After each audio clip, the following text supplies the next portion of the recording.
Yes, midweek coffee time again.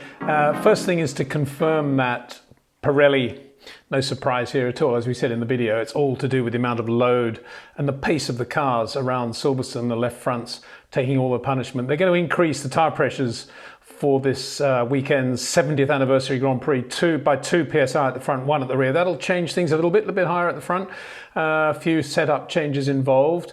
And as we said in the video after the race, Pirelli will be going to the softer compound across the range. So that's the red, the yellow and the hard. The colour sidewalls will be the same, but they'll be softer.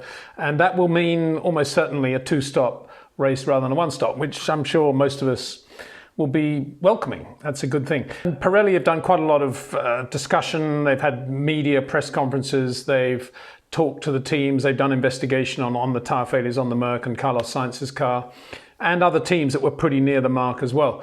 What we haven't talked much about, and what they're not talking much about, is the accident that involved Daniil Kvyat when his AlphaTauri basically went off on the left entry into maggots. As I said at the time, very unusual. And although he said immediately, "I'm really sorry, guys," and although the radio then to Pierre Gasly a few minutes later was he just lost it going into Beckett's, I said at the time that it looked as if something had gone at the right rear. And from what I hear, something indeed did go at the right rear, the side wall of the tyre.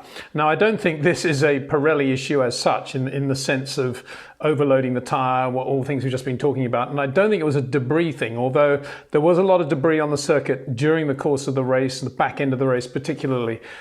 What I hear is that the inner sidewall of the tyre actually effectively melted, overheated, and caused the collapse of the tyre, and the car just turned sharp left. Why did that happen? I think what I hear again is that this is related to what happened to Daniil in the Austrian Grand Prix. You recall that going into turn 1, he appeared to have some sort of tyre failure and just went straight on and brought the car to a halt and got out. And what I understand again is that was actually an overheated rear wishbone, carbon wishbone, which obviously deformed, stroke broke. And it's a similar thing now. And this points to the amount of heat in the back of the cars. They're trying to get rid of this heat all the time. Obviously, they're trying to keep around the wheel area, the brake area, they're trying to keep it as cool as possible. That's one of the difficult things of a current Formula One car. And it's not exhaust, because we know how well defined the exhausts are now. So this is heat, presumably from the radiators all around that area. And it just shows how difficult it is to keep things under control. Now, I keep saying I've heard, so nobody's saying this officially, but I do hear it from pretty good underground sources that this is what's happened. And I think it's quite significant that Pirelli are not making a big deal about the Kvyat accident either. That was, kind of been siphoned off to a team responsibility. So that was the first thing.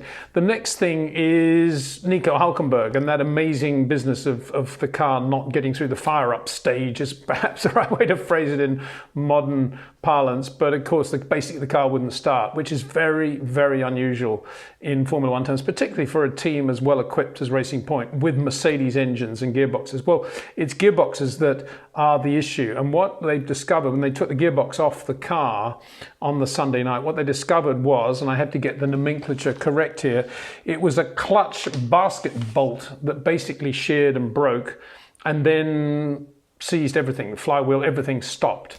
And so that's why the car wouldn't start. And they didn't know that, of course, until they took the back end off the car. Very, very unusual. The design of that bolt has been pretty fixed over the last 4 or 5 years. There's nothing new in that area at all. But, what can you say? These things happen. As I said at the time, that's why we used to have pre-race warm-ups early on Sunday morning, because in those days, the cars were very unreliable in terms of startup, fuel leaks, all electrical problems, and to try to make things as reliable as possible when it got to the actual Grand Prix, we did have a 20-minute warm-up for each race. We'd never do that now, for cost reasons, obviously, but if they'd had that, Nico would have started the British Grand Prix, no question about that. Anyway, just another point to make, of course, is that they do use Mercedes gearbox parts on the Racing Point, but it's last year's 2019 gearbox they're running, the 2020 gearbox. We're talking about casings now rather than internals. The 2020 is very different on the factory cars. We know that the wishbones are much more swept back to give them more room at the back of the car for aerodynamics. But basically this is the first time that they've had a failure like this, I think, either Mercedes or Racing Point or any of the customers. So it's a very, very unusual thing and a really frustrating thing for Nico Hulkenberg, because had he done that Grand Prix last weekend and got all that mileage under him, albeit with neck strain and all the things that came with it, you know, who knows, he might have scored some points and he would be in better shape for the 70th anniversary Grand Prix this weekend, having got all that mileage and road dust on him. But he's going into it a little bit rawer now, if that's the right word, but I still think he'll do a good job, very good job. Overall, just Racing Point, I think with the disappointment of the British Grand Prix, given their pace in Austria, given their pace in Hungary, you would imagine that they would be at least up with Red Bull around Silverstone, but they weren't. And that's a function of perhaps Lance Stroll being exposed in terms of his experience. And one thing I hadn't considered, which is worth saying now, is that he spent most of his career at the moment not having to think about jumping from the medium compound to the soft compound from between Q2 and Q3, having to make that adjustment mentally. Because he's never really been in that position of luxury, being able to run a medium tyre in Q2. So that's possibly why he looked a bit squirrely in Q3 on both sets of red tyres. And when you don't qualify that well, it kind of puts you on the back foot. And obviously he was around cars that were on the soft tyre. I'm not making excuses here, but I'm just thinking about the race with the hindsight of a bit of espresso, excuse me. He's around cars like the McLarens who are on the softer tyre. So that was a bit of a weird opening phase of the race for him. And then, you know, the rest of it we know about. 3 other items I'd just like to add to this little morning resume. One is full credit to Hitech for winning both the Formula 3 and the Formula 2 feature race on the same day, Saturday at Silverstone. It's a Silverstone-based team. It's a brand new team in Formula 2. It's a relatively new team compared with the ARTs and the Premas and the Carlins and the Dams. And so, brilliant job. I interviewed Ollie Oakes before the start of the season because I had this feeling that this guy is different. He's the next generation and he's full of energy and he's got some great people there, as I tried to show with that video with Gab Jones recently. And you have good people like that. It's no surprise that drivers like Nikita Mazepin are getting as much confidence as they are. Having said that, Luca Giotto had a terrible weekend, and that was actually due to the loss of a camber shim from the rear. So he basically did the whole race with the wheel canted over until it all collapsed. So that's kind of why he was out of it. That was one thing. Secondly, it's very easy to write off results. I think we did this a little bit with Felipe Drugovich when he was winning in, I think it was called Euro Formula Open, something like that.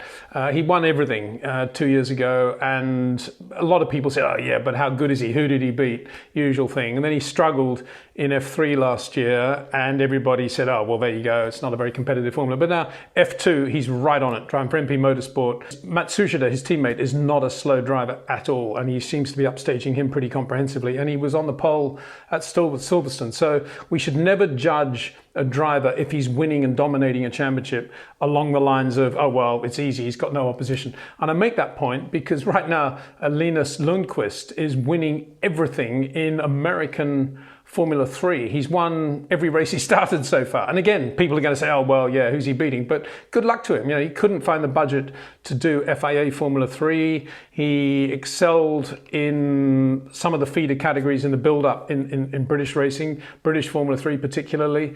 And now he's gone to America, the road to Indy, and he's going to get his Indy Lights drive and probably his IndyCar drive within a year or two. So good luck to Linus Lundqvist, winning everything in American Formula 3, a point worth making, I think.